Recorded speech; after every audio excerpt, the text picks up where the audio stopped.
Serial अनोखा बंधन में यहाँ पर जो वरदान होता है वह सिंदूर भरने के लिए उठाता है भगवान की थाली से। और केतकी सोचती है अब ये क्या करने वाला है, लेकिन जब सिंदूर उठाता है तो वह थोड़ा बहुत समझ ही जाती है। जब उसे सच्चाई का पता चलता है तब वह केतकी की मांग में सिंदूर भरने के लिए तैयार हो जाता है राम जी के सामने।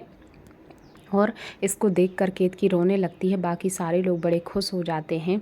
वह उसकी मांग भर देता है और अपनी गलती को सुधारने की कोशिश करता है और उससे कहता है कि मुझे माफ़ कर दो कालिंदी, के कारण मैंने तुम्हें बहुत भला बुरा कहा है। खुश हो जाती है केतकी। यह सब देखकर उसकी सास भी बहुत खुश हो जाती है और फिर वह जो जेवर है वह उतरवा कर रख दिए थे एक पोटली में बंधवा कर भगवान के पास ज़बरदस्ती तो उसके हाथ में दे देता है और कहता है इन सब पर तुम्हारा हक है केतकी, मुझसे बहुत बड़ी गलती हो गई। तुम किस मिट्टी की बनी हो, मेरी बहन की इज्जत और ज़िंदगी बचाने के लिए तुम सब कुछ सह गई, रिश्ता तक दाव पे लगा दिया। मैं हाथ जोड़कर तुमसे माफ़ी मांगता हूँ, जो सज़ा दोगी मुझे मंजूर होगी, मैं तुम्हारा गुनहगार हूँ।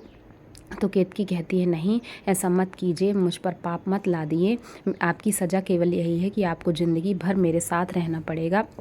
वरदान कहता है मुझे मंजूर है। उसके बाद वह अपने पल्लू से मंगलसूत्र निकालकर उसके हाथ में रख देती है और फिर वरदान मंगलसूत्र भी उसे पहनाने लगता है और जैसे उतारा था वैसे ही उसे मंगलसूत्र पहना देता है। इनके बीच में सब कुछ ठीक हो जाता है। माँ भी बहुत खुश हो जाती हैं। केतकी बहुत रोती है क्योंकि उसने बहुत कुछ सहा और बर्दाश्त किया है। इतना कुछ कोई नहीं सहता किसी दूसरे के लिए। वरदान कहता है कि तुम्हारी वजह से आज रूबी सुरक्षित है। माँ भी आंसू बहा रही है। केतकी कहती है कि कोई बात नहीं, वह भी तो मेरी बहन है। और दोनों बेटे और बहू को गले लगा लेती है माँ, क्योंकि वह हमेशा चाहती है कि मेरे बेटे बहू खुश रहें।